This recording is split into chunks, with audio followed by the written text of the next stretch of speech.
Assalamualaikum warahmatullahi wabarakatuh. Perkenalkan, saya Zabrina Zara dengan NIM 400401236200016 dari kelas A Prodi TRKI Sekolah Vokasi Universitas Diponegoro. Pada kesempatan kali ini, saya akan mempresentasikan makalah dengan judul Hakikat Penciptaan Manusia. Nah, makalah ini membahas mengenai asal-usul manusia menurut Al-Quran, serta hubungannya dengan ilmu pengetahuan modern, sekaligus mengajak kita semua memahami makna keberadaan manusia sebagai makhluk yang sempurna di sisi Allah Subhanahu wa Ta'ala. Nah, pendahuluan pada makalah saya yaitu manusia adalah makhluk ciptaan Allah Subhanahu wa Ta'ala yang paling sempurna karena diciptakan dengan bentuk fisik, akal, dan ruh. Nah, penciptaan ini bukan sekedar proses biologis, melainkan juga memiliki makna spiritual yang dalam. Kombinasi antara jasmani dan rohani menjadikan manusia berbeda dari makhluk lain, yaitu manusia diciptakan dari tanah dan ruh ilahi, mewakili keseimbangan jasmani, akal, dan rohani, dan merupakan bukti kebesaran dan kebijaksanaan Allah Subhanahu wa Ta'ala.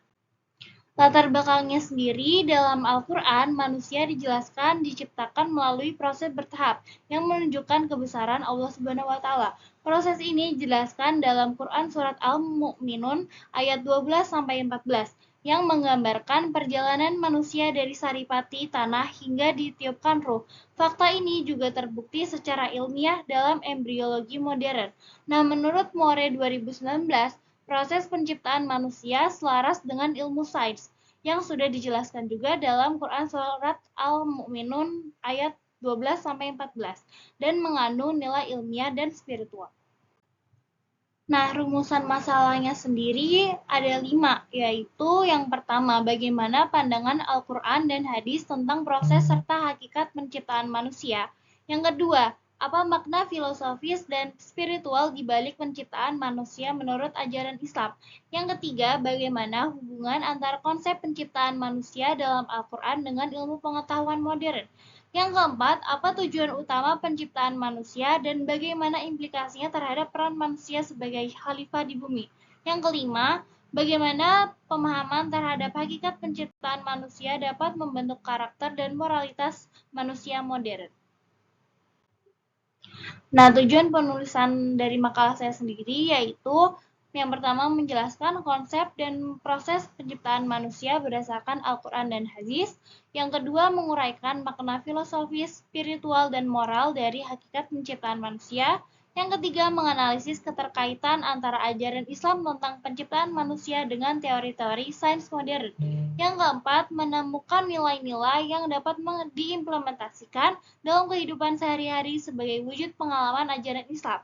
Yang kelima, menumbuhkan kesadaran tentang tanggung jawab manusia sebagai makhluk ciptaan Allah yang memiliki akal dan ruh. Nah, selanjutnya ada bab 2. Nah, pada 2.1, pengertian hakikat penciptaan manusia.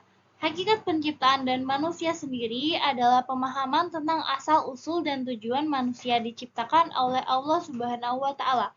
Manusia terdiri dari 2 unsur, yaitu jasmani yang berasal dari tanah dan ruh ilahi yang ditiupkan oleh Allah, sebagaimana disebutkan dalam ayat Al-Quran, yaitu Quran Surat Al-Hijr, surat ke-15 ayat 29, di mana maka apabila aku telah menyempurnakannya dan meniupkan ke dalam ruh ciptaanku. Nah, ini menunjukkan keagungan Allah dalam menciptakan manusia. Ruh itu menjadi pembeda antara manusia dan makhluk hidup yang lainnya, di mana disebutkan di Fitriani et al. 2021, manusia memiliki potensi berpikir, beriman, dan bermoral. Nah, kemudian ada 2.2, di mana proses penciptaan manusia menurut Al-Quran. Nah, proses penciptaan manusia ini dijelaskan secara rinci dalam Quran Surat Al-Mu'minun ayat 12-14. Ayat tersebut menunjukkan tahapan sistematis mulai dari saripati tanah hingga peniupan roh. Nah, dalam Quran Surat Al-Mu'minun surat ke-23 ayat 12-14 yang berartikan kami telah menciptakan manusia dari saripati tanah.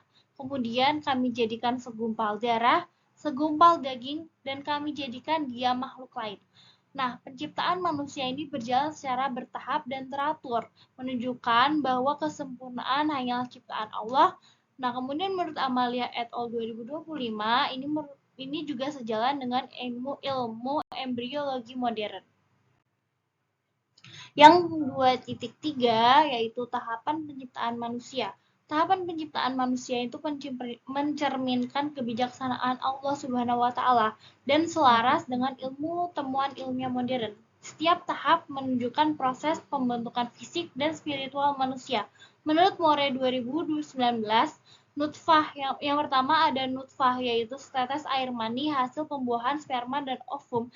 Kemudian yang kedua ada alaqah, segumpal darah yang menempel di rahim ibu. Kemudian yang ketiga ada mudghah, segumpal daging tempat organ terbentuk. Kemudian ada tulang dan daging, pembentukan struktur tubuh. Kemudian terakhir yaitu peniupan ruh, manusia diberi kehidupan dan kesadaran. Nah, kemudian ada 2.4, hakikat ruh, akal, dan jasmani. Manusia terdiri dari jasmani, akal, dan ruh. Ketiganya saling berhubungan dan membentuk keseimbangan hidup. Ruh memberi kehidupan, akal memberi kemampuan berpikir, dan jasmani menjadikan wadah fisik. Menurut Quran surat As-Sajdah surat ke-32 ayat 9, di mana menyebutkan kemudian dia menyempurnakannya dan meniupkan ke dalamnya ruh ciptaannya, yaitu di mana jasmani unsur fisik, akal merupakan kemampuan berpikir dan menimbang kebenaran, ruh unsur ilahi yang memberi kehidupan. Menurut Alia et al. 2023, keseimbangan ketiganya itu melahirkan manusia yang beriman. Nah, selanjutnya ada 2.5 yaitu tujuan penciptaan manusia. Manusia diciptakan bukan tanpa tujuan lain. Allah menjelaskan bahwa tujuan utama penciptaan manusia yaitu untuk beribadah dan menjadi khalifah di bumi yang menegakkan keadilan serta menjaga keseimbangan alam. Menurut Quran surat Az-Zariyat surat ke-51 ayat 56, di mana menyebutkan dan tidak aku ciptakan jin dan manusia melainkan supaya mereka menyembahku. Nah, tujuan utamanya sendiri yaitu beribadah kepada Allah Subhanahu wa taala sebagai khalifah fil ard, yaitu pemimpin di bumi. Menurut Abidin dan Saleh 2023 yaitu untuk bertanggung jawab menjaga alam dan keadilan. Nah, kemudian yang terakhir ada 2.6 relevansi hakikat penciptaan di era modern. Di era modern sendiri, banyak manusia terjebak dalam gaya hidup materialistik dan melupakan jati dirinya sebagai makhluk ciptaan Allah. Pemahaman tentang hakikat penciptaan penting untuk menumbuhkan kesadaran spiritual, tanggung jawab sosial, dan empati terhadap sesama. Nah, menurut Rahman 2022, adapun krisis moral dan spiritual akibat hilangnya kesadaran diri. Kemudian memahami asal-usul manusia menumbuhkan rasa rendah hati dan integritas ilmu dan iman menciptakan manusia yang berkarakter. Hakikat penciptaan manusia menuntun keseimbangan dunia dan akhirat. Nah, kesimpulan dari makalah saya yaitu manusia diciptakan oleh Allah Subhanahu wa taala dengan kesempurnaan jasmani, akal, dan ruh.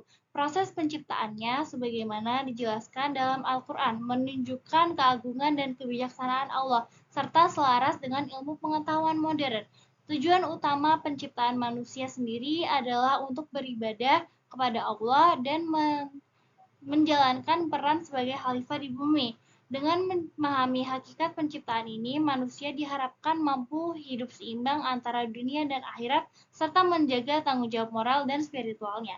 Sekian dari saya, kurang lebihnya mohon maaf. Wassalamualaikum warahmatullahi wabarakatuh.